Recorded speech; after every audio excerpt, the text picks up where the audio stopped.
옆 사람과 인사를 좀 나누십시다. 참 아름다운 세상입니다. 이것은 여러분이 하는 멘트가 아니고 제가 하는 멘트입니다. 참 아름다운 세상입니다. 여러분이 할 멘트입니다. 눈을 쳐다보면서 세상이 아름다운 것은 바로 당신이 아름답기 때문입니다. 시작. 세상이 아름다운 것은 바로 당신이 아름답기 때문입니다. 또 그 사람하고만 인사합니다. 당신이 아름다운 것은 바로 내가 아름답기 때문입니다. 비웃지 말고 빨리 인사하세요.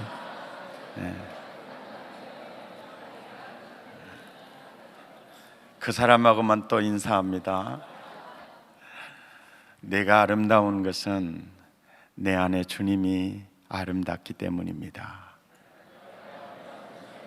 내가 아름다운 것은 내 안에 주님이 아름답기 때문입니다. 믿음의 사람은 세상을 아름답게 볼까요? 안 아름답게 볼까요? 예? 여러분, 이 인사를 여러분 교회에서 10년 정도 사용해도 좋을 겁니다. 믿음의 사람은 세상을 비관적으로 어둡게 봐서도 안 됩니다.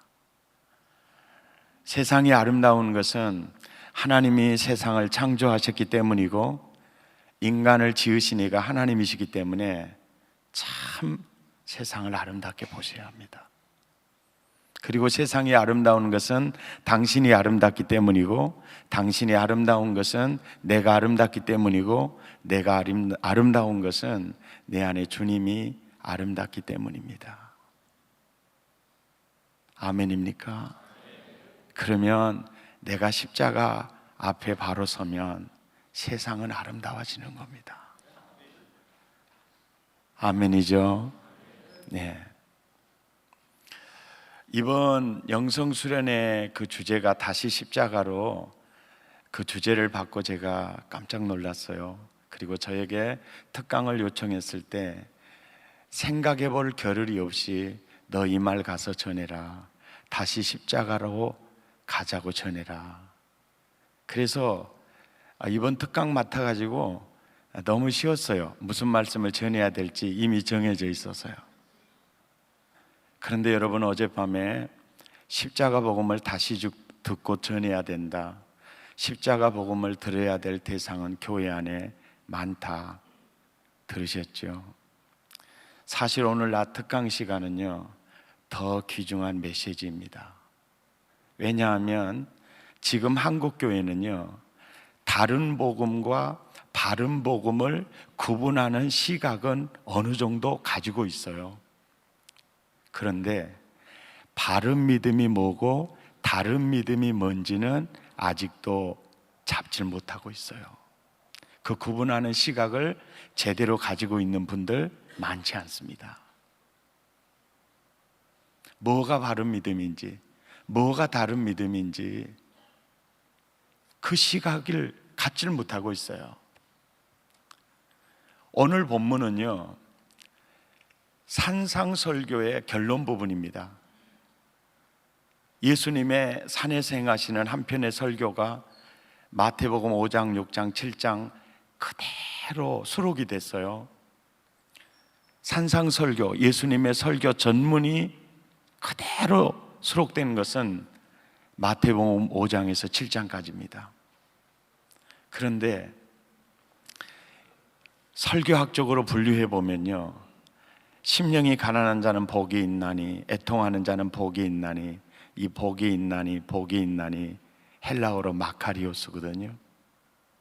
그런데 이 복은요, 사람이 누리는 복이 아니에요. 삼위일체 하나님이 누리는 복입니다. 그래서 고옥하는 목사님께서 산상설교를 강해하시면서 이런 그 타이틀을 붙인 거예요. 하늘의 행복을 누리고 사는 작은 예수들이다. 그러니까 산상설교를 그 주제가 그거예요. 하늘의 행복, 이게 마카리오스예요. 그래서 산상설교의 계속 마카리오스 하는 것은 정말 하나님께서 온 인류에게 몸부림치며 주고 싶은 게 바로 그거였어요. 그것이 무너졌을 때 외아들을 내어줘요. 수천 년의 구속 역사를 이어가요. 그리고 그것을 회복해 주려고 예수께서 오세요. 하나님의 어떻게 보면 사무친 한이라고 할 수 있습니다. 그게 바로 마카리오스예요. 그걸 주기 위해서 오신 주님이 그걸 제시하는 거예요. 그리고 오늘 우리가 읽은 이 본문은 산상설교의 결론 부분이에요.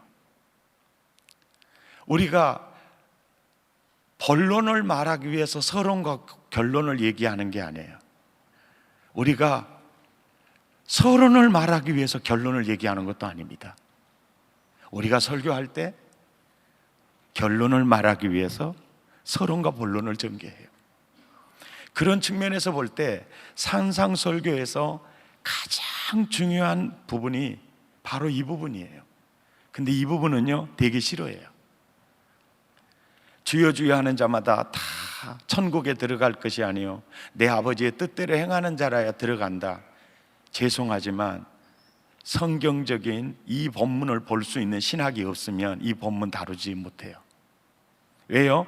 자칫 잘못하면 율법주의로 가자는 얘기가 돼버려요.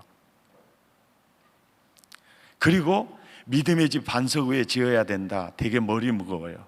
그냥 영접하면 하나님의 자녀가 되는 권세를 주고 내 말을 듣고 또 나 보내신 이를 믿는 자는 영생을 얻었고 심판에 이르지 아니하나니 사망에서 생명을 옮겼다. 너무너무 좋고 좋아요. 마음으로 믿어 의에 이르고 입으로 신하여 구원에 이른다. 할렐루야예요. 그런데 주여 주여 하는 자마다 다 천국에 들어갈 것이 아니요 다만 내 아버지 뜻대로 행하는 자에 들어간다.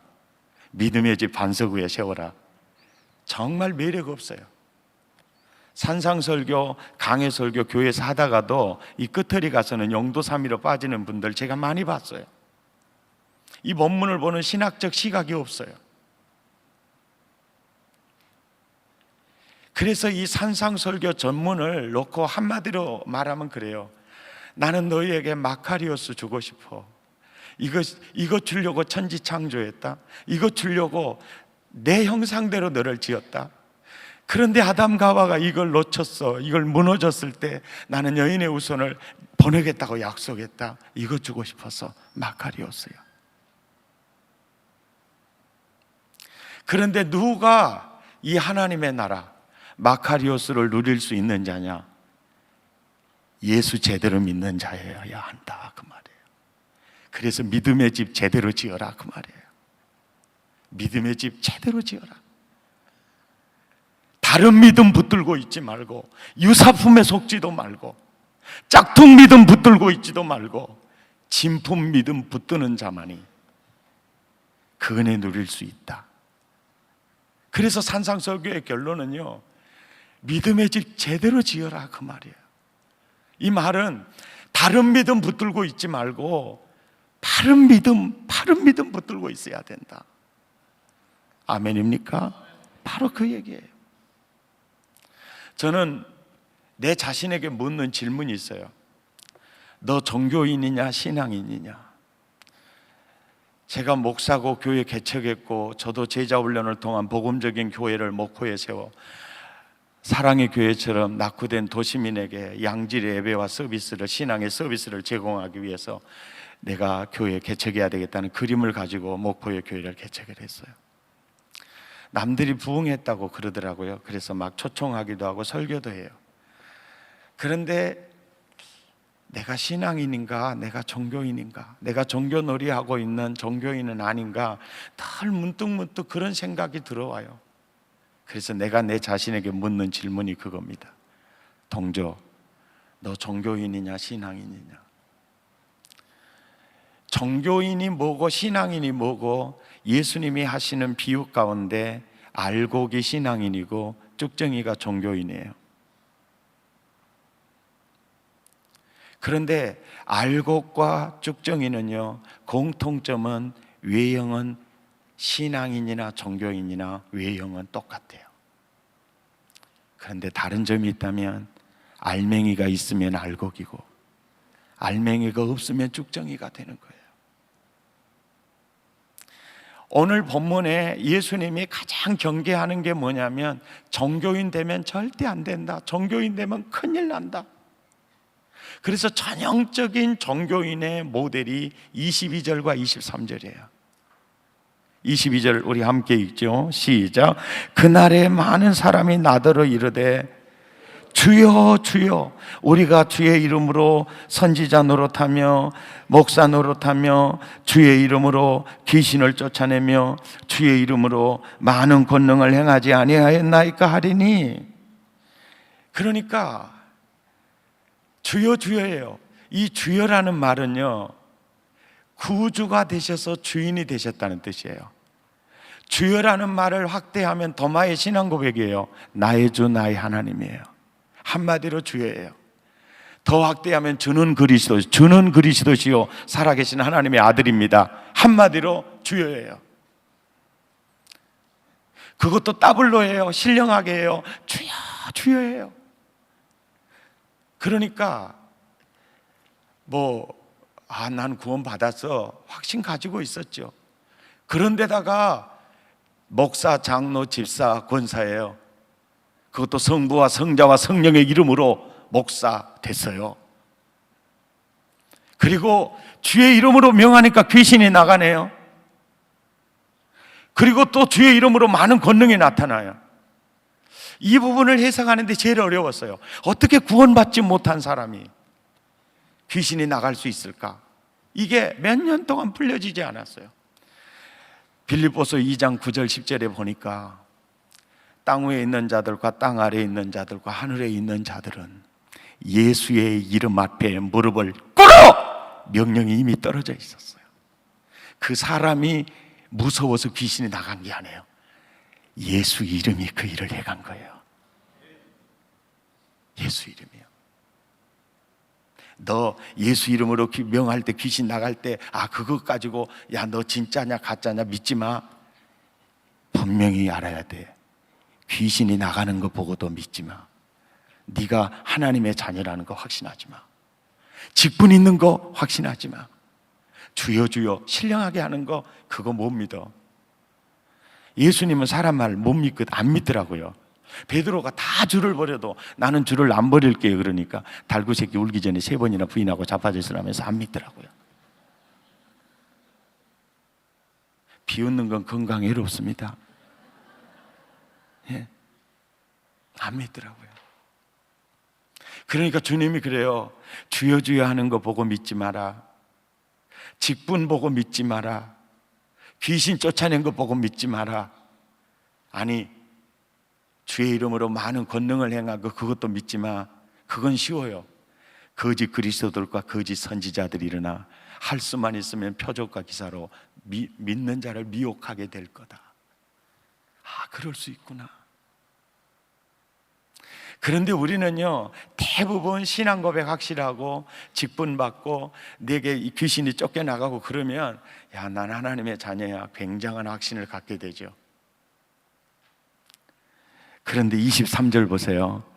시작. 그때에 내가 그들에게 밝히 말하되 내가 너희를 도무지 알지 못하니 불법을 행하는 자들아. 여기서 불법은 율법일까요? 믿음의 법일까요? 설교는 듣고 계십니까? 여러분, 율법으로 의롭다함을 받을 육체가 한 사람이라도 있다면 예수님은 십자가를 지지 않으셨을 겁니다. 율법으로 의롭다함을 받을 육체가 없어요. 불법을 행하는 믿음의 법을 따르지 않았다. 다른 믿음 붙잡았다. 유사품에 속았다. 유사품에 속았다.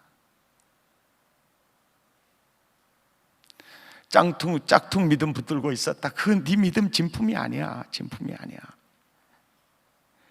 이 불법을 행하는 자들아 내게서 떠나가라 하리라. 완전히 나가리 된 거예요. 나가리가 뭐냐고 내게 물으신다면 아야 나가야.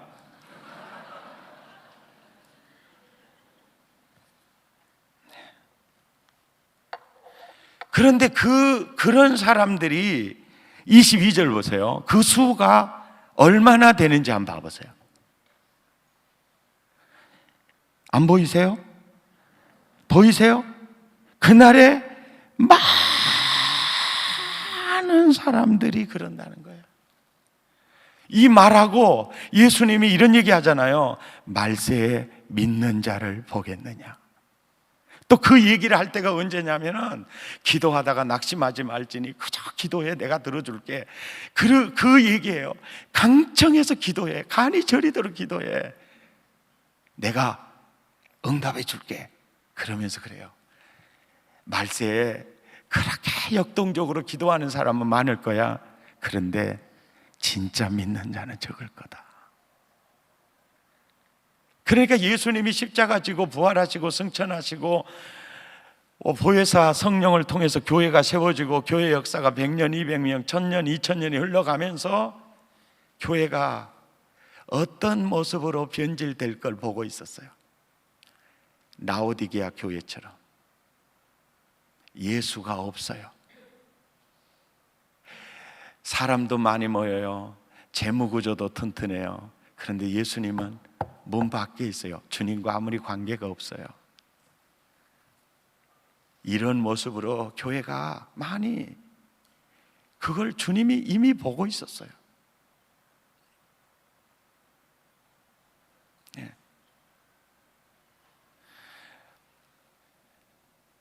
그러니까 주님이요, 이 말씀을 하실 때 얼마나 안타까운 마음으로 하시는지 몰라요. 하나님이 온 인류에게 주고 싶은 것은 내가 누리는 하늘의 행복이야.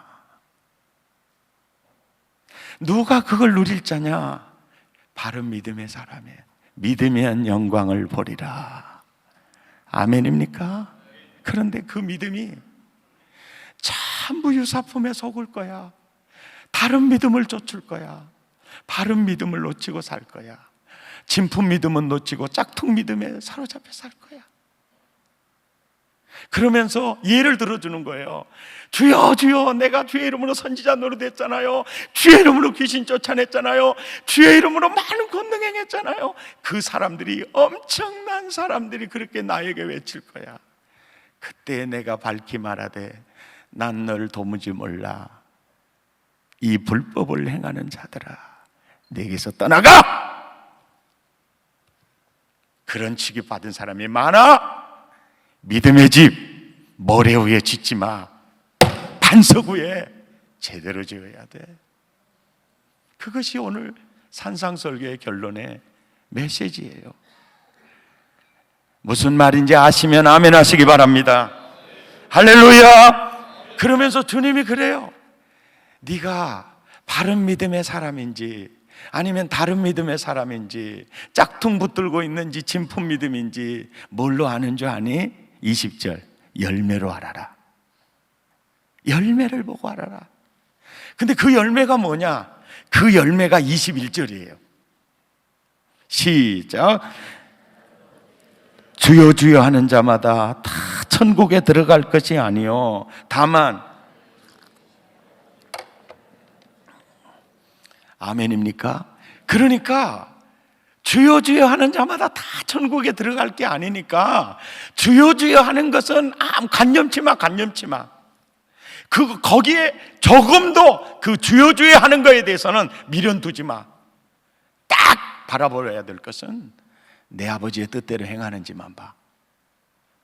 그래서 이제 여기서 내 아버지의 뜻을 율법으로 이해하게 되면 율법주의로 빠지게 돼요. 그런데 창세기부터 요한계시록까지 하시는 주님의 말씀은, 야, 율법으로 의롭다함을 받을 육체가 없어. 율법 붙들면 안 돼. 오직 예수 붙들어야 돼. 바른 복음이 뭐냐? 따라서 합시다. 오직 예수, 오직 십자가, 오직 믿음이야. 아멘입니까? 다른 복음이 뭡니까? 율법주의, 기복주의, 종교다원주의가 다른 복음이에요. 그러니까 바른 복음이 뭐냐? 오직 예수, 그리고 예수님의 교훈이 아니에요. 오직 십자가예요. 그리고 오직 믿음이에요. 이 세 가지 렌즈에서 벗어나면 다른 복음이에요. 그러니까 성경이 말하는 바른 복음은 율법을 붙들라는 얘기가 아니에요. 그렇다면 아버지 뜻대로 행하는다는 이 말이 어떤 의미일까? 이것을요, 우리가 해석해내야 돼요. 성경을 읽으실 때 여러분은 주로 설교하고 성경 보시는 분들이라 항상 성경을 보실 때요, 독자 입장에서만 성경을 보지 말고 저자 입장에서 성경을 보세요. 저자 입장에서. 그래서 여러분 되도록이면 책을 좀 몇 권씩을 써보세요. 왜냐하면 책을 써보면 작가, 저자의 마인드를 알 수 있어요. 책을 쓰기 전에 먼저 디자인을 합니다. 여기서는 문제를 제기하고 여기서는 해답을 줘야 되겠다는 어느 정도 디자인을 한 다음에 책을 쓰게 돼요. 마태복음의 저자이신 성령님께서 마태를 통해서 이 메시지를 오늘을 사는 우리들에게까지 독자들에게 전해줄 때 어떤 의도를 가지고 쓰셨는가를 알 수 있어요. 그래서 마태복음 7장에 주여 주여 하는 자마다 다 천국에 들어갈 것이 아니요 다만 내 아버지 뜻대로 행하는 자라야 들어가리라, 어떻게 보면 문제를 제기해 놓는 거예요. 그렇다면 마태복음 안에 여기에 대한 답이 있다는 사실이에요. 그리고 쑥 읽어보니까 마태복음 16장에서 명쾌하게 이 개념을 보여주고 있었어요. 마태복음 13장으로 가보십시다. 마태복음 16장으로 가보십시다. 가끔 나이가 드니까 대급박하고 입주댕이하고 다르게 나올 때가 있어요. 마태복음 16장 13절. 여러분, 마태복음 16장 중에서 제일 많이 설교했던 본문이 어디입니까? 13절에서 20절까지입니다. 그리고 여러분이 본문을 쪼갤 때 딱 20절에서 끄는 것은요, 여러분 정말 잘못한 겁니다. 왜냐하면 여러분 20절에서 본문이 끊어지지가 않습니다. 사실은요, 제일 중요한 말이 21절 이하에 나오는 구절들이에요. 그리고 여러분 문장의 흐름을 보면요, 13절과 20절까지는요 완전히 들놀이 본문이에요. 분위기를 잡는 본문이에요.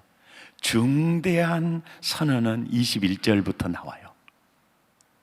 21절 읽어봅시다. 시작.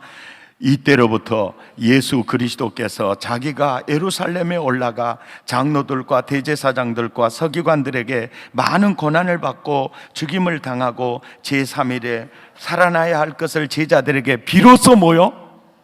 비로소 뭡니까? 나타내요. 그러니까 제자들에게 이전에는 나 십자가에서 죽는다 말하지 않았어요. 그리고 이걸 말하지 않고 죽어버리면 제자들은 방황하게 되고 100% 흩어지게 돼요. 그리고 이분이 정말 구주라는 사실을 모를 수도 있어요. 그러니까 제자들에게 꼭 자기가 순환받고 죽는다는 얘기를 했어야 돼요. 그런데 이제는 십자가 져야 될 시간이 다가오고 있었어요.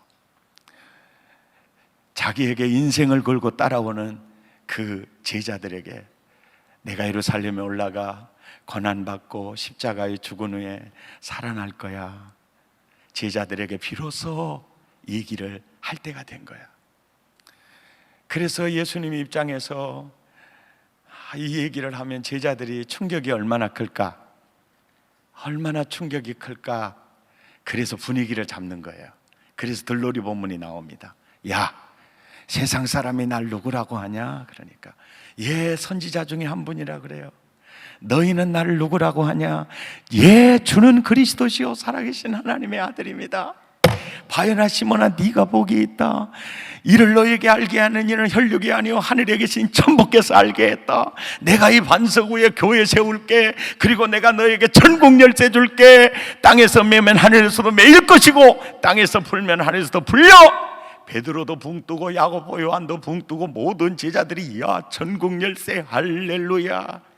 이때로부터 비로소 예수께서 제자들에게 이르시되 내가 예루살렘에 올라가면 대제사장들과 서기관들에게 갖은 수모와 순환을 받고 십자가에 죽게 된다. 죽게 된다 하니까 언어의 초도 효과에 의해서 죽는다는 말이 대급박 속에 들어와 보니까 사흘 만에 살아난다는 말은 안 들려버리는 거예요. 비웃는 건 건강에 해롭다 그랬죠. 입을 찢고 웃으시기를 바랍니다. 이렇게 돼버려요. 그러니까 베드로가 기가 막힌 거예요. 22절에 시작. 베드로가 예수를 붙들고 뭐예요? 항변해요. 이 말을 제가 이 드라마로 구성한다면 이거예요. 무엇이 어쩐다고라, 죽어온다고라고라. 그러면 배와 금을 땡겨 물고 내 인생을 걸었는데 웜에 죽어버려라, 이 얘기거든요. 전 전라도에서 태어난 게 너무 좋아요. 왜냐하면 사투리가 너무 좋아요. I love 사투리. 그러면서 여러분 보세요. 항변하면서도 베드로는 22절에 예수님을 언제나 뭐라고 불러요? 아저씨라 그래요? 왼수라 그래요? 납비라 그래요? 뭐라고 불러요? 뭐라고 불러요? 여러분 거기에 동그라미 치세요. 주여! 주여라고 해요. 그리고 주인 노릇은 누가 해요? 말 좀 해봐요. 주인 노릇은 누가 해요? 그 예수님 내가 따라갈게요 옵니까?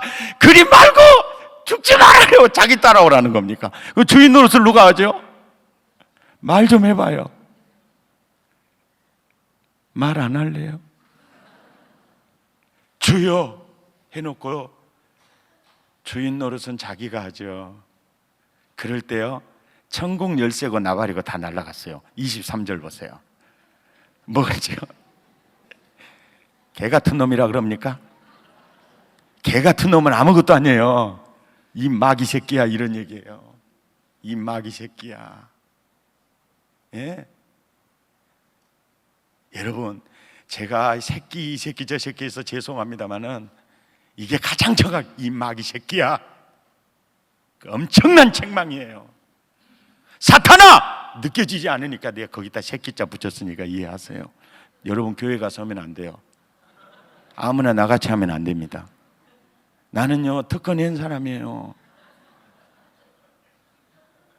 그리고 나는 지금도 교회에서 나가리 돼도 먹고 사는데 지장 없으니까 하지만은 여러분은 안 그러잖아요.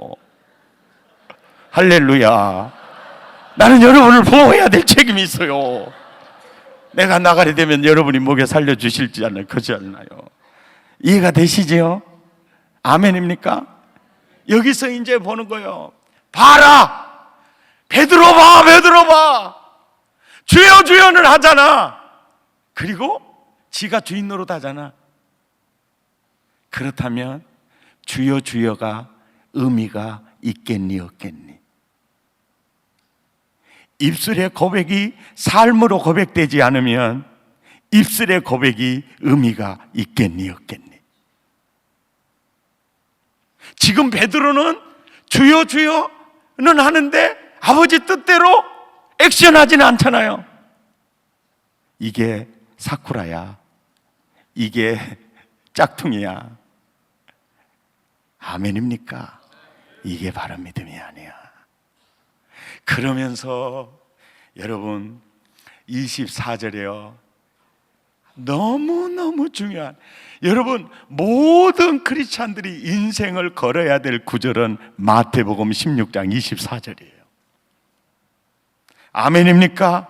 시작. 이에 예수께서 제자들에게 이르시되 누구든지 베드로 너를 포함해서 나를 따라오려거든 자기를 부인하고 자기 십자가를 지고 나를 따를 것이니라. 여기서 여러분 예수님을 따르려면 선제 조건으로 해야 될, 성결을 해야 될 게 뭐냐면 첫째가 자기 부인이고 자기 십자가를 지는 거예요. 그러니까 자기 부인이 없고 자기 십자가를 지지 않으면 예수님을 따를 수 있어요 없어요? 있어요 없어요? 없어요. 자, 자기 부인은 아시겠죠? 자기 십자가가 뭘까요?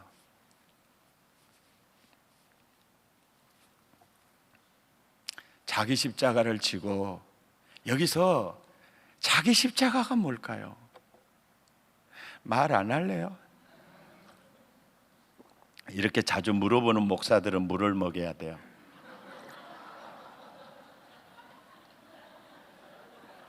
저 귀엽죠?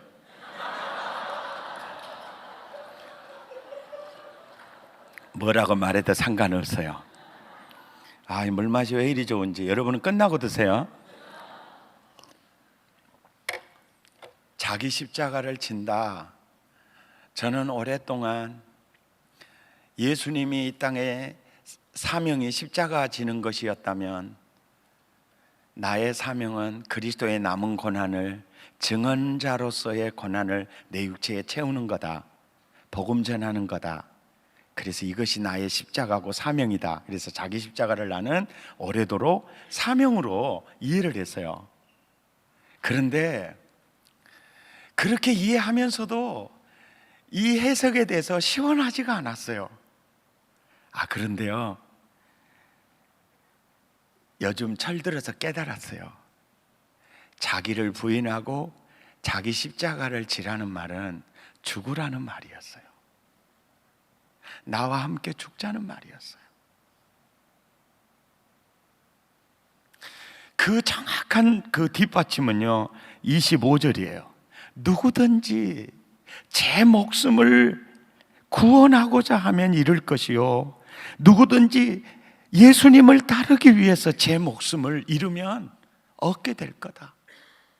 한 걸음 더 나아가 사람이 온 천하를 얻고도 제 목숨을 잃으면 무엇이 유익하리요? 사람이 무엇을 주고 제 목숨을 구하겠느냐? 그러니까 죽는 자는 산다는 거예요. 나와 함께 죽자는 거예요. 그러니까 바른 믿으며 주여 주여 하는 자마다 다 천국에 들어갈 것이 아니요 다만 내 아버지 뜻대로 행하는 자, 액션하는 자라야 들어가리라. 이 말은요, 누구든지 나를 따라오려거든 자기를 부인하고 예수님과 함께 십자가에 죽고 예수 그리스도를 따르는 것, 이것이 바른 믿음입니다. 제 딸아이가 30살 먹었어요. 이번에 아주대학에서 임상심리 석사 학위를 받고 아빠 나 여행 좀 할게. 그러고 간 곳이 스페인의 산티아고 800km에 이렇게 더불어 걷는 순례길을 간 거예요. 주로 캐톨릭 계통에서 많이 가거든요. 근데 그 800km를 걷다 보면 이게 무게를 전부 줄여야 되니까 내려놓는 법을 배운대요. 그리고 잘 쉬어야 멀리 갈 수 있대요. 그래서 참 많은 걸 배운대요. 그런데 메일을 보냈어요. 아빠, 미국인 크리스찬 부부를 만났는데 나보고 이래. Are you follow Jesus? 그렇게 물어. 그래요. 당신 예수를 따르는 사람입니까? Are you Christian? 이렇게 묻지 않고 Follow Jesus, 예수를 따르는 사람입니까? 여러분, 요즘 미국에서는요 크리스찬이라는 질문 별로 하지 않아요. Born again 크리스찬입니까? 왜 그럴까요? 종교인이 너무 많으니까요. 그래서 예수님이 복음 서신에서 나타난 예수님은요 언제나 나를 따르라 해요. 나를 따라오너라 해요. 그러니까 우리는 그저 마음으로 믿고 의에 이르고 입으로 신하여 구원에 이른다, 이 로마서의 이 말을 너무 오해하고 있어요. 여러분, 로마 서신이 로마 교회에 전달된 당시 상황에는 가장 큰 고비가 뭐냐면 가이사가 주인이냐 예수가 주인이냐 이거예요. 그래서 콘스탄틴 대제 비하인드 스토리가 있어요. 신하들이 많이 익수두수들이 있었다는 소식을 들었어요.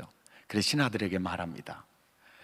가이사가 주인이냐 예수가 주인이냐, 예수가 주인이라고 생각하는 신하가 이 자리에 있다면 관복을 벗어라. 그때 몇 명이 벗고 나가더라는 거예요. 그럴 때 이분이 예수가 도대체 누구이기래 이 좋은 관직을 내려놓고 나갈까? 그 당시에 예수가 나의 주인이라는 시인은요, 기본적으로 직장에서 나가는 거예요. 그리고 콜로세움이나 카타콤으로 들어가야 돼요. 그게 바로 열매예요. 그래 폴리갑이 그러잖아요. 교부님, 나는 교부님 죽이고 싶지 않아요. 속으로는 믿고 겉으로 한 번만 부인해줘요. 83년 동안 예수님은 나를 한 번도 모른다고 말한 적이 없어. 예수가 나의 구주요, 나의 주인입니다. 그게 바로 그 시대에 입으로 시인하는 거예요.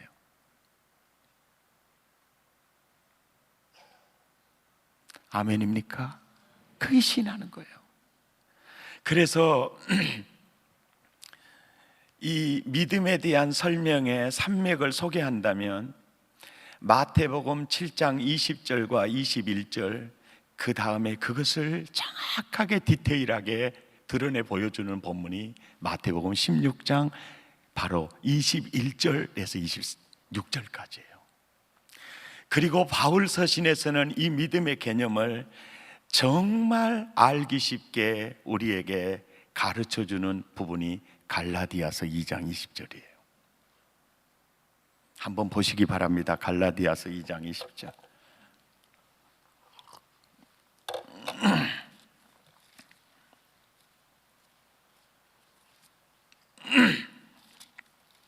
갈라디아서 2장 20절 찾으셨으면 아멘. 찾으셨으면 줄을 그으시기 바랍니다. 시작. 내가 그리스도와 함께 십자가에 못 박혔나니 그런즉 이제는 내가 사는 것이 아니요 오직 내 안에 그리스도께서 사는 것이라. 거기까지 줄을 그으십시오. 그러니까 내가 그리스도와 함께 십자가에 못 박혔나니 그런즉 이제는 내가 산 것이 아니요 내 안에 예수께서 사신 것이라. 그 상태가 읽습니다. 이제 내가 육체 가운데 사는 것은, 그러니까 내 영혼이 지금 육신의 장막에서 있으면서 전투적 교회의 교인으로서 사는 것은, 나를 사랑하사, 이 수식어가 많아서요 줄기 잡기가 좀 힘들 겁니다. 나를 사랑하사 나를 위하여 자기 자신을 버리신 하나님의 아들, 누구죠? 예수를 믿는 믿음 안에서 사는 것이라. 그러니까 나를 사랑하사 나를 위하여 자기 자신을 버리신 하나님의 아들 예수를 믿는 믿음 안에서 사는 것이 뭐죠? 예수를 믿는 믿음 안에서 사는 것이 뭐죠? 예수를 믿는 믿음 안에서 사는 게 뭐죠? 시인과 고백하는 걸로 다 끝나는 겁니까? 영적 기도하는 걸로 끝나는 겁니까?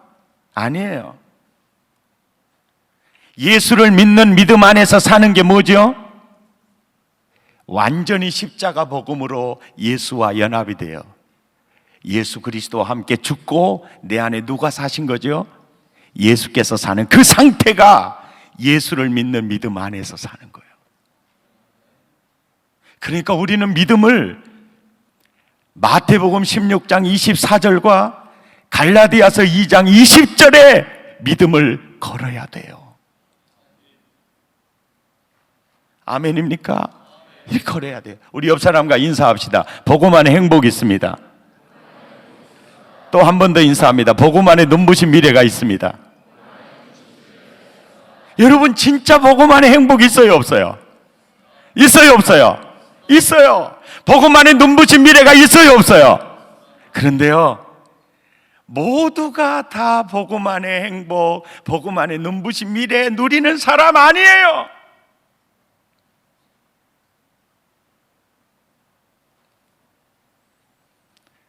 저는 행복 목회 이 운동을 하는 사람인데요, 세상에서 무거운 짐 지고 난도질 당해가지고 교회 왔는데 강단에서 설교하는 사람은 자기보다 더 거시기한 사람이 서 있다. 비웃지 마세요. 그러면 그 교회가 될까요? 기쁜 소식을 전하는 사람이 기쁘지 않은데 그건 사기죠. 기쁜 소식을 전하는 그 사람이 기쁘지 않은데 사기죠. 여러분, 내가 그리스도와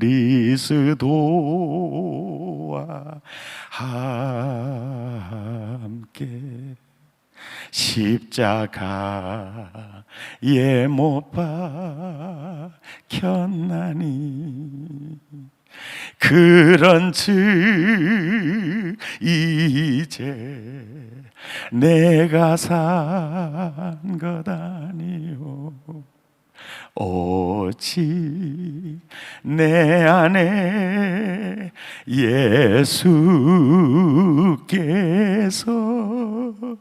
사신 것이라. 이 사람이, 여러분, 이 사람을 누가 이겨요? 여러분, 이 사람을 누가 이겨요?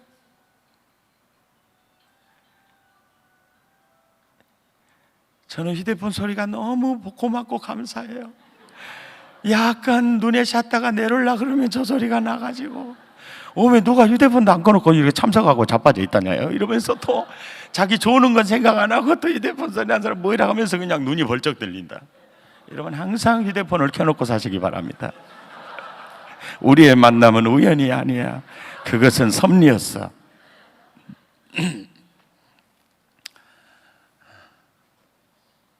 그래서요, 그 갈라디아서 2장 20절에서 창세기 쪽으로 한 장을 넘겨보시면 고린도후서 13장 5절이 나오거든요.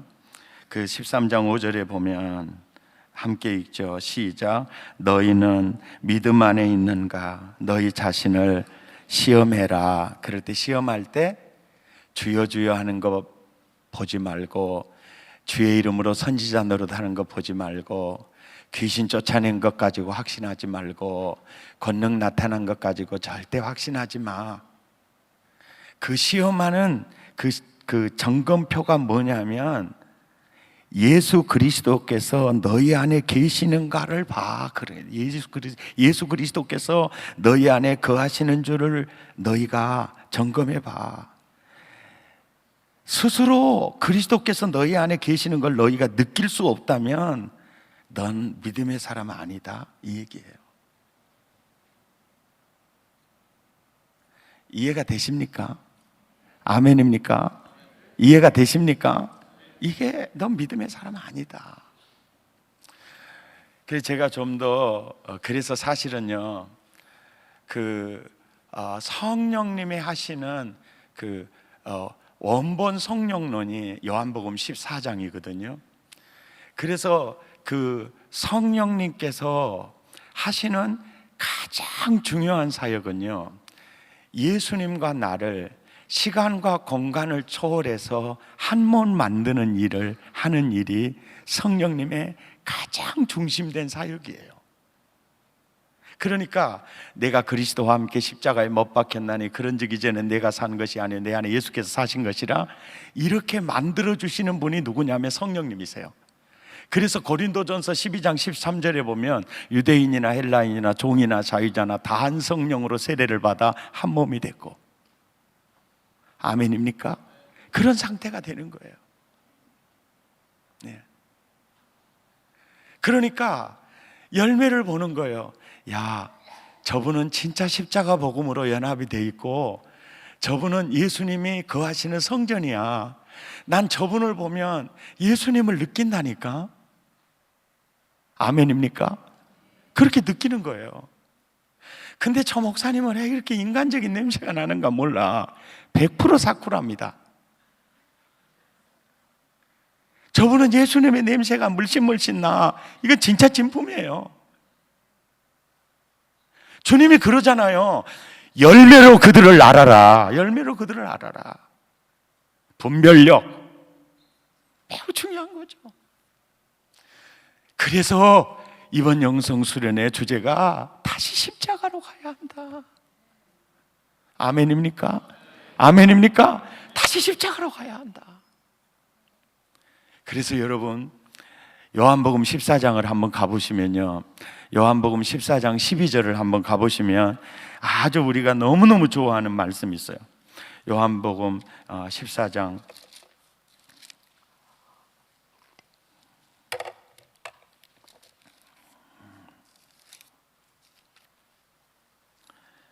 요한복음 14장 12절이요. 함께 읽죠. 시작. 내가 진실로 진실로 너희에게 이르노니 나를 믿는 자는 내가 하는 일을 저도 할 것이요 또한 그보다 큰 일도 하리니 이는 내가 아버지께로 감이니라. 여러분, 이 구절 좋아해요, 안 해요? 안 좋아해요? 아이고, 믿으면 엄청나보네. 예수님이 하는 일을 우리가 해볼고, 아니 예수님보다 더 큰 일도 해볼고 마이. 주여 믿습니다. 그래가지고도 믿음이 안 생기면 손 들고 이래도 믿음이 안 생기면 금식하며 기도하고. 정적인 믿음을 가르칠까요? 여러분, 여기서 말하는 믿음의 개념이 그 믿음일까요? 아니에요. 내가 그리스도와 함께 십자가에 못 박힌 연합, 나는 죽고 예수님이 이끄시는 대로 사는 그 상태에 있으면 네 안에서 내가 위대한 일을 하겠다는 거예요. 아멘입니까? 이해가 됩니까? 그 정확한 근거 구절이 어디냐면 하반절이에요. 12절 하반절에 이는 내가 아버지께로 감이니라. 이는 내가 아버지께로 감이니라. 아버지께로 가서 무슨 일을 하신 거 봤더니 16절에 보니까 기도하시네요. 아버지, 저들에게 다른 보혜사를 허락해 주셔서요. 그래서 보혜사 성령 채널을 통해서 내가 저들을 고아와 같이 버려두지 아니하고 저희에게 임마누엘 할 수 있게 해. 그렇게 기도한다는 거예요. 그래서 16절부터 읽습니다. 시작. 내가 아버지께 구하겠으니 그가 또 다른 보혜사를 너희에게 주사 영원토록 너희와 함께 있게 하시리니 그는 진리의 영이라. 세상은 능히 그를 받지 못하나니 이는 그를 보지도 못하고 알지도 못함이라. 그러나 너희는 그를 아나니 그는 너희와 함께 거하시며 또 너희 속에 계시겠음이니라. 내가 너희를 고아와 같이 버려두지 아니하고 내가 너희에게로 오리라. 조금 있으면 세상은 다시 나를 보지 못할 것이로되 너희는 나를 보리니 이는 내가 살아있고 너희도 살아있겠음이니라. 그날에는요, 성령 체험하는 그날이에요. 오순절에 보혜사가 너희에게 임하는 그날에 내가 아버지 안에, 너희가 내 안에, 내가 너희 안에 있는 것을 너희가 알리라. 아멘입니까? 이해가 됩니까? 그러니까 갈라디아서 2장 20절을 이루어주기 위해서 예수님은 십자가를 지시고 보혜사 성령을 부어주시는 거예요. 아멘입니까? 그래서 완전히 십자가 복음으로 예수님과 연합이 되어 주님과 함께 내가 죽어야 돼요. 그래서 누구든지 나를 따라오려거든 자기를 부인하고 자기 십자가를 지고 나를 따를 것이니라. 성결 조건, 자기 부인과 자기 죽음이에요. 그러면 내 안에 예수님이 나를 놀랍게 인도하시는 거예요. 연주하시는 거예요. 쓰시는 거예요. 내가 시퍼렇게 부활해가지고 있으면요, 옆 사람한테 물어봐. 집이 시퍼렇게 부활되어 있는 거 아닌가 물어봐. 그런데 놀라운 사실은요, 내가 그리스도와 함께 십자가에 못 박혔나니 한글 성경에 보면 과거 완료형처럼 돼 있죠. 현재 완료형이에요. 이 말이 무슨 얘기냐면 그저께도 죽었고 어저께도 죽었고 오늘 새벽에도 죽었고 지금도 죽었고 내일도 죽을 것이고 이것이 날마다 죽노라 개념이에요. 아멘입니까? 왜요? 내가 죽어야 그분이 놀랍게 살아나니까. 한마디로 믿음이라는 이 추상적인 단어를 쓸 수밖에 없는 것은 믿음의 깊이와 넓이가 너무 넓기 때문에 그래요.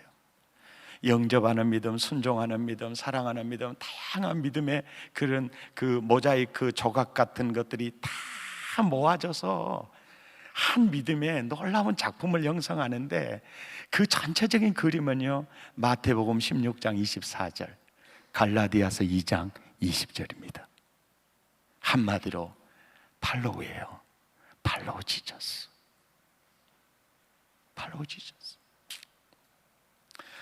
고 가는 목사님 설교 중에 참 이런 말씀이 있어요. 여러분, 구원이 뭔가요? 구원이 뭔가요? 저는 처음에 구원이라는 말은 예수 믿고 죄사함 받는 것, 그리고 천국 가는 건 줄 알았어요.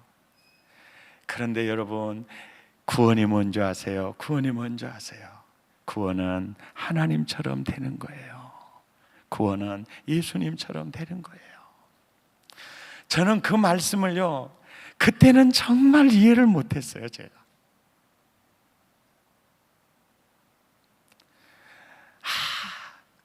그래서 우리는 예수 닮아야 돼요. 예수 닮아야 돼요. 우리 하나님 닮아야 돼요. 전 그때는 정말 이해를 못했어요. 그리고 진짜 예수 닮는다는 것에 대해서 나는 아예 불가능하다고 생각했어요. 내가 그렇게 되는 건 정말 불가능하다고 생각했어요. 그런데요, 신앙의 철이 들고 또 신학의 철이 들고 이렇게 들다 보니까 진짜 구원은 예수님처럼 되는 거예요. 이야, 놀라운 은혜예요. 다시 말해서 성부, 성자, 성령님이 누리는 마카리오스를 누리는 존재가 되는 거예요. 그래서 천국을 누리는 그 모습에서도 예수님처럼, 또 인격적인 부분에서도 예수님처럼, 또 예수님의 정적인 형상이 있죠.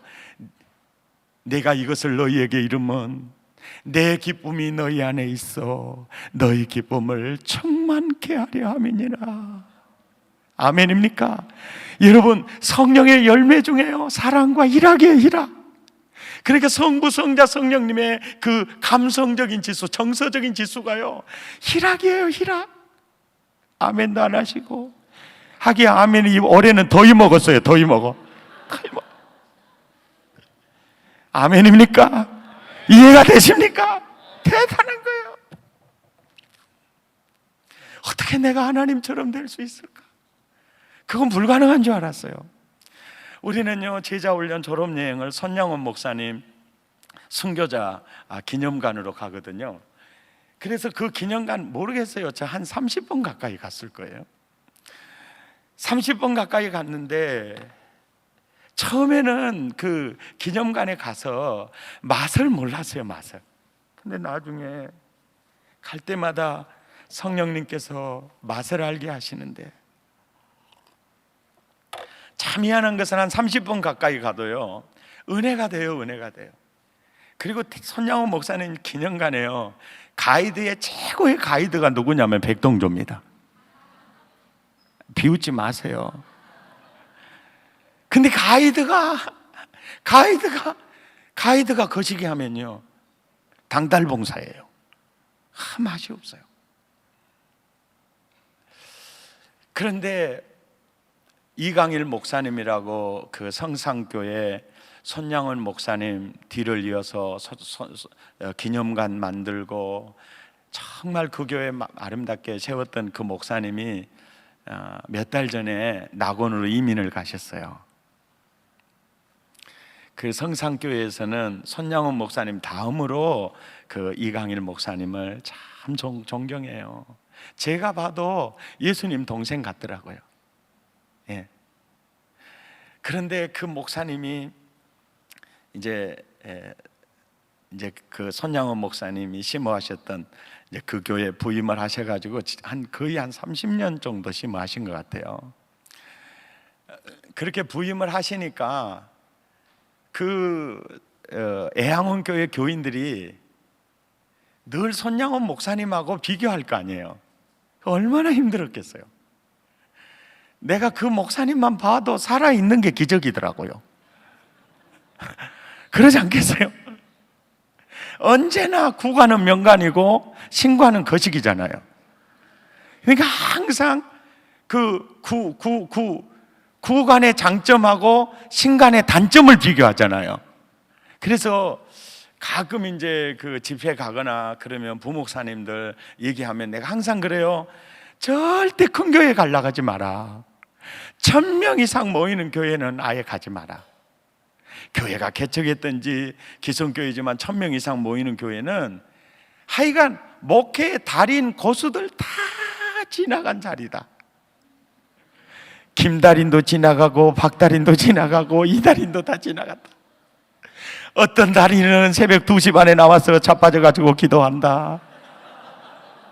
어떤 달인은 그냥 성경 본문만 갖고 나가도 설교를 잘해본다 이제. 그런데 교인들은 항상 구달인의 장점하고 신관의 단점을 비교한다. 그래서 1000명 이상 되는 교회 가면 불쌍하다. 그리고 또 정필도 목사님 항상 그러잖아요. 10년이 지나지 않아서는 자리 잡았다고 생각하지 말고 뛰어라 그러거든요. 선질로 생각하면 넘어질까 조심해야 돼요. 저는 개척하고 15년이 되니까 목사로 받아들여 주더라고요. 그렇게 여러분 힘들어요. 그러니까 내가 이런 얘기를 해요. 그 1000명 이상 모이는 데는 다 달인들 지나간 자리니까 거기는 죽었다고 복창해야 된다. 그러니까 그럼 목사님 어디 가야 돼요? 200명이나 300명 모이는 교회 가거라. 그냥 전도할 수 있는 터전이 되고 건물 있고 그러면 그런 데 가거라. 이왕이면은 그 목사님이 20, 30년 있으면서 똥 쌌던 교회를 가거라. 이런 신령한 말을 알아들으실런지. 이제 그런 교회를 가가지고 200명에서 300명, 400명이 되면 배가 되잖아요. 거기서 500명, 700명, 1000명이 되면 개척을 하지 않았더라도 자기 목회 페이스가 너무 잘 형성이 된다. 다른 설교가 진짜 중요한데 또 이 설교만 기억하고 있지 마세요. 그리고 또 1000명 모이는 교회에서 사정해서 오라 그러는데 또 이거 절대 안 갑니다 그러지 마세요. 그 입을 찢어야 됩니다. 그때는 죽었다 생각하고 가세요.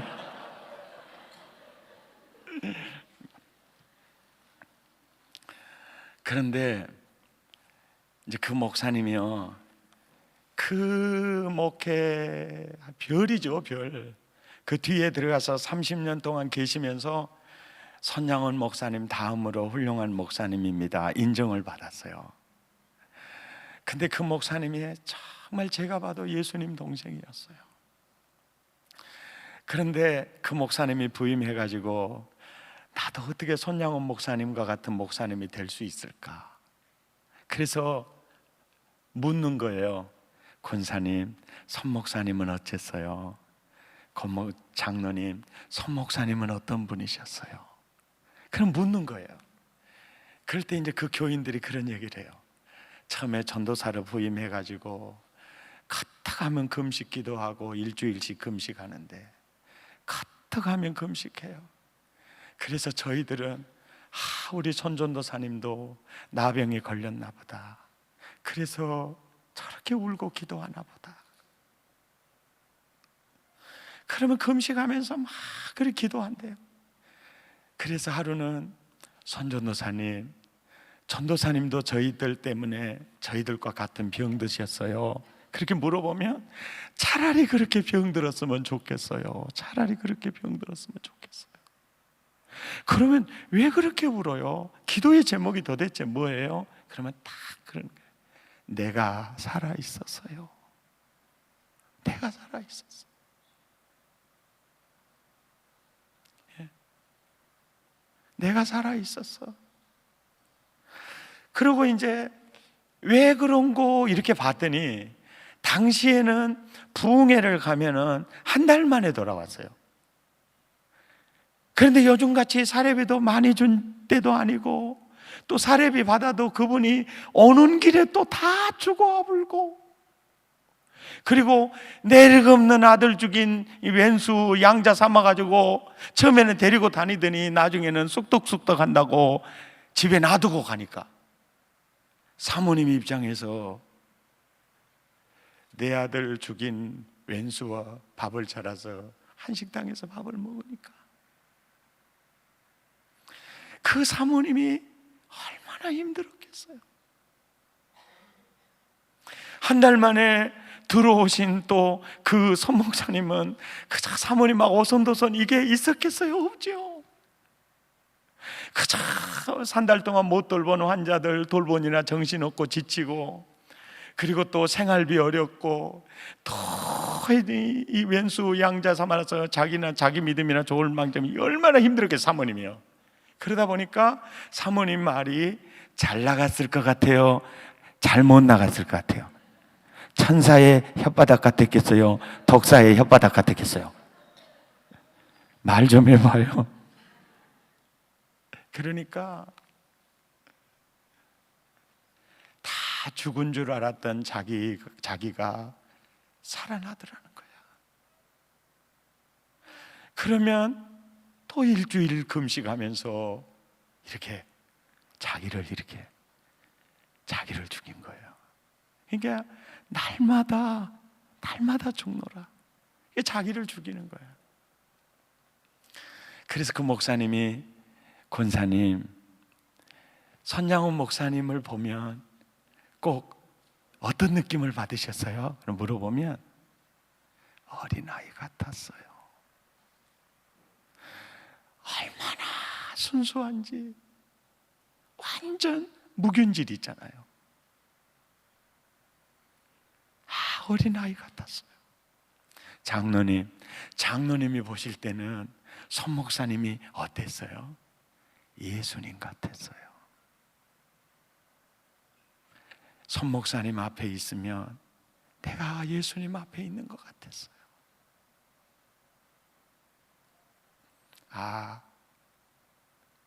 주님은 우리가 이루지 못할 걸 얘기하지 않으시는 분이구나. 우리가 그리스도의 장성한 분량에 충분히 이룰 수 있기 때문에 그렇게 하셨구나. 아멘입니까?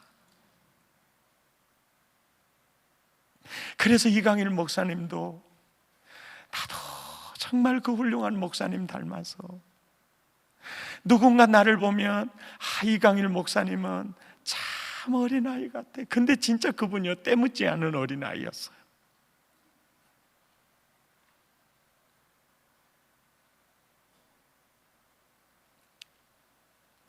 우리 다시 십자가에 돌아가야 되지 않을까요?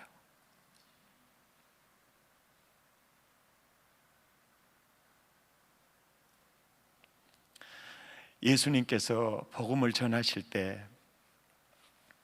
구원 상담하러 오는 사람이 세 분 있었어요. 한 분은 니고데모고, 한 분은 부자 청년이고, 한 분은 율법사였어요. 예수님께서 구원 상담하러 오는 그들에게 믿음의 처방을 내릴 때 그들의 눈높이에 정확히 맞춰서 처방하시는 걸 볼 수가 있어요. 바울이 가말리엘 문화에서 율법의 훈련을 받은 것처럼 니고데모도 바울 못지않게 훈련을 받은 것 같아요. 그래서 경건의 어떤 모양이 잘 형성이 되는 것 같습니다. 그런데 그 니고데모의 믿음에서 가장 중요한 부분은 born again, 씨 믿음이었어요. 그래서 거듭나지 않으면 안 돼 라는 처방을 내려요. 그리고 부자 청년에게는 재물과 하나님은 겸하여 섬길 수 없잖아요. 그러니까 주인 바꾸라는 얘기예요. 네 가진 재물을 팔아서 가난한 자들에게 나눠줘라. 그러니까 너는 재물을 다스려라. 그냥 다스려. 누려. 버는 것도 좋지만 섬기는 게 얼마나 행복해. 야, 그 재물 주인 삼지 말고 다스려라. 그리고 너는 나를 따르라. 한마디로 말해서 회심의 믿음이었어요. 주인 바꾸라는 믿음이었어요. 주인 바꿔라. 재물과 하나님은 겸하여 섬길 수 없어. 주인 바꿔라. 그리고 율법사에게는 율법사 눈높이에 맞춰서 어떻게 해야 영생 얻을까요? 그러니까 율법에 뭐라고 기록되었느냐고 반문해요. 그러니까 마음을 다하고 뜻을 다하고 성품을 다해서 주 너희 하나님을 사랑하고 내 이웃을 내 몸처럼 사랑하라고 하셨어요. 이렇게 이제 얘기를 하니까 이 사람이 자기를 옳게 보이려고 누가 나의 이웃일까요? 반문을 해요. 그럴 때 예수님께서 진짜 종교인과 신앙인을 모델링을 해줘요. 예루살렘에서 여리고로 내려가다가 강도를 만나 죽어져 가는데 제사장이 지나가다가 그를 보고 제사 드릴 시간 됐다, 그래서 그냥 갔단다. 레위인도 가다가 아우 죽겠네, 당분 시간이야, 그래서 갔단다. 사마리아인 하나 지나가다가 그를 보고 측은히 여겨 돌보아 주다가 주막 주인에게 부비가 더 들면 돌아오는 길에 제가 갚겠다고 부탁하고 갔단다. 누가 강도 만난 자의 이웃이 되겠니? 자비를 베푼 자입니다. 결론입니다. 가서 너도 그와 같이 해라. 그러면 구원 받는다는 거예요. 율법사에게 처방한 믿음은요, 열매 믿음이었어요. 그리고 이 강도 만난 이 선한 사마리아의 이 비유는요, 당시에 있었던 실화를 근거로 해서 주님이 예를 드신 거예요. 그러지 않으면 예수님은 돌에 맞아 죽어요. 누구도 그 얘기에 대해서 반론을 제기할 수 없을 정도로 사실적 사건을 들어서 얘기를 하면서 주님은 제사장이나 레위인은 구원은 받아놓은 당상이라고 아브라함의 후손이라고 확신하고 있거든. 근데 그들은 종교인이야. 진짜 내가 그리스도와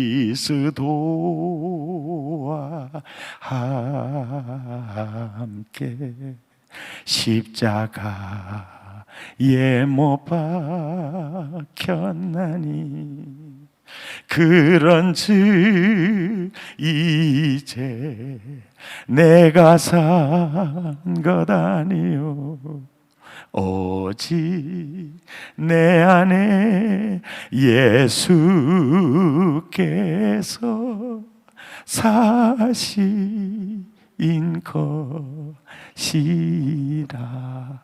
이것이 예수를 믿는 믿음 안에서 사는 사람이야. 믿음으로 구원 얻기 위해 내가 십자가를 질 거야. 그리고 성천하면 보혜사를 구해서 성령의 채널을 통해 시공간을 초월해서 내가 너에게 임마누엘 할 거야. 아멘입니까? 그래서 내가 그리스도와 함께 십자가에 못 박혀 내 안에 사는 게 예수님이면 레위인처럼 살 수 없어. 그리고 제사장처럼 살 수 없어. 예수님이 중심에 살아있는 사람, 주님의 프로그램에 그 인생을 맡기고 예수를 따르는 그 사람은 바로 사마리아인처럼 살 수밖에 없는 거야. 아멘입니까? 바로 그 얘기를 하는 거예요. 오늘 이 말씀을 통해서 바른 믿음의 개념이 잡히기를 기대합니다. 아멘입니까? 모델링을 해드린다면 바울이에요. 바울은요, 지정의, 전인격적으로 예수 그리스도를 나의 구원자와 주인으로 받아들여요. 그리고 그 예수님과 함께 살아요. 그리고 그 예수님을 따라 살아요. 그리고 자기 안에 계신 예수님에게 자기를 관제로 부어드려요. 아멘입니까? 그렇게 살면요, 자상이나 자존감이 굉장히 건강해요. 가난한 자 같으나 부유한 자요, 아무것도 없는 자 같으나 많은 사람을 부유하게 하고 무명한 자 같으나 유명한 자야. 아멘입니까? 아멘입니까? 그리고 모든 두려움이 다 사라져요. 두려움이 다 사라져요. 그리고 주님이 약속하신 대로 나를 믿는 자는 나의 하는 일을 저도 할 것이야. 이 말은 내가 네 속에서 위대한 일을 할 거야. 진짜 날마다 예수님의 십자가에 내 자신을 못 박는 일에 성공하고, 날마다 예수님이 나를 이끄시는 일에 자꾸 성공하게 되면은요, 어떤 여러분 최고의 설교가가 될 수 있어요. 왜냐하면 하나님의, 어떤 신학자의 말처럼 하나님의 놀라운 비밀은요, 순종하는 자가 체험하게 돼요. 예, 순종하는 자가.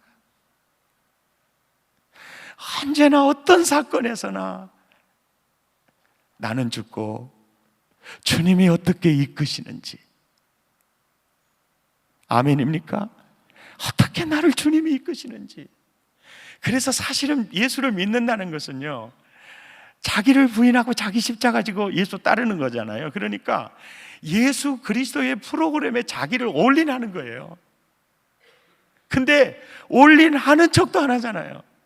말장난으로 끝나잖아요. 그러니까 입술의 고백은 있는데 삶의 고백이 없잖아요. 그건 가짜라는 거예요. 그 사람은 복음 안에 행복을 못 누려요. 아멘입니까? 아멘입니까? 지금 한국교회 너무 믿음을 쉽게 얘기하고 있어요. 믿음을 너무너무 쉽게 얘기해요. 영적 기도하면 돼. 입을 찢어야 됩니다. 죄사함 받았으니까 또 회개하면 돼. 아가리를 찢어야 돼요. 신자, 믿음, 팔로우 찢었습니다. 예, 팔로우 찢었어요. 우리 교단, 나와 여러분부터 다시 십자가로 올라가야 돼요. 아멘은 더위 먹어서 안 한 대로 알고, 그래도 속으로는 했다고 믿어줄게요. 그래도 이 영성수련에 오시는 분들이 예쁜데, 아멘입니까? 이해가 됩니까? 네. 여러분, 제가요, 이 노래를 부르면서 며칠 운 적이 있어요. 하덕규 지금 백석대학 교수님이죠. 전에는 시인과 촌장이라는 이름으로 작곡가였죠. 예수님을 만나고 너무 좋아서 목사가 됐어요. 그런데 어느 경점인가 행복한 마음이 사라졌어요. 그래서 회개하는 마음으로 시를 썼습니다. 내 속에 내가 너무도 많아 주님의 쉴 자리 없고, 내 속에 헛된 바램들로 주님의 편할 곳 없네. 내 속에 내가 어쩔 수 없는 어두움, 주님의 쉴 자리를 뺏어버렸고,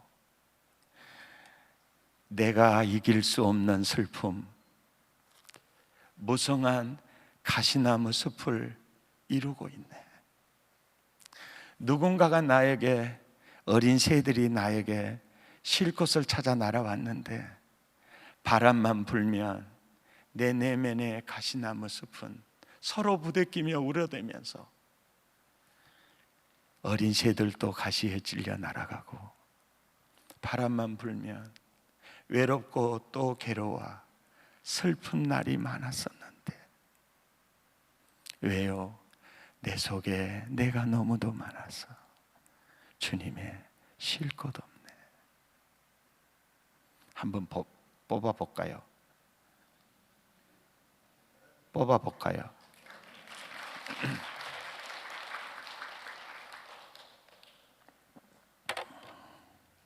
소양에, 네이버나 다음에 들어가서 소양에 가시나무 치면 동영상 나와요. 그걸 보세요 라고 말하면 개 같은 놈이라 할 것이고,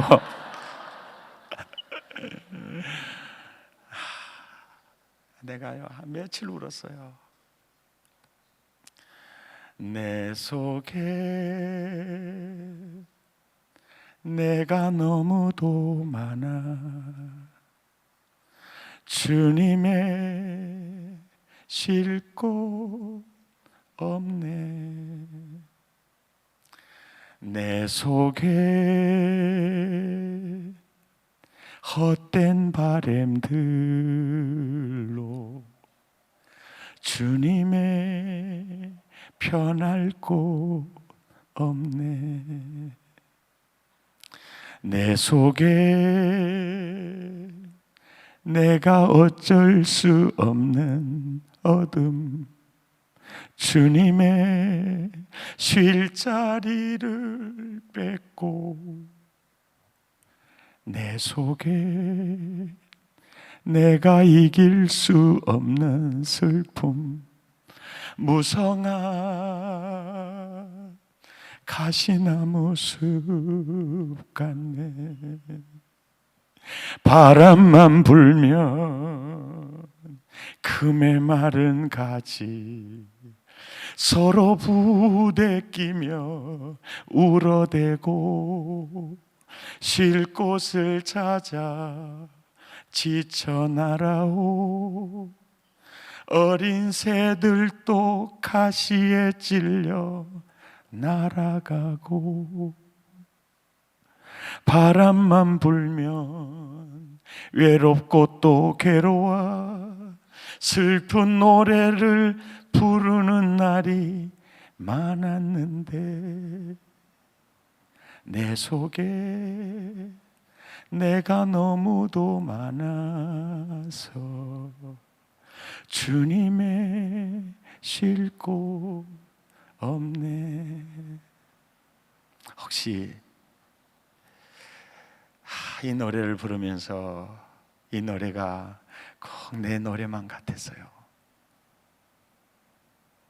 여러분, 내가 그리스도와 함께 십자가에 못 박혀 죽어버리면 염려도 사라져버려요. 죽은 자가 무슨 염려를 해요. 그리고 개 같은 놈들이 별말을 해도요 열 안 받아요. 죽은 망자가 무슨 얘기를 합니까? 그리고요 경찰들보다 더 무서운 사람이 소방관들이에요. 그들은 물불을 안 가려요. 그런데요 소방관들이 절절 매는 사람은 소경들이에요.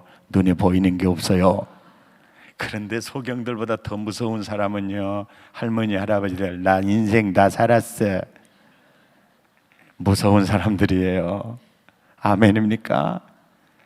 내가 그리스도와 함께 죽어버리면 누구도 나 못 당해요. 믿습니까? 아멘입니까?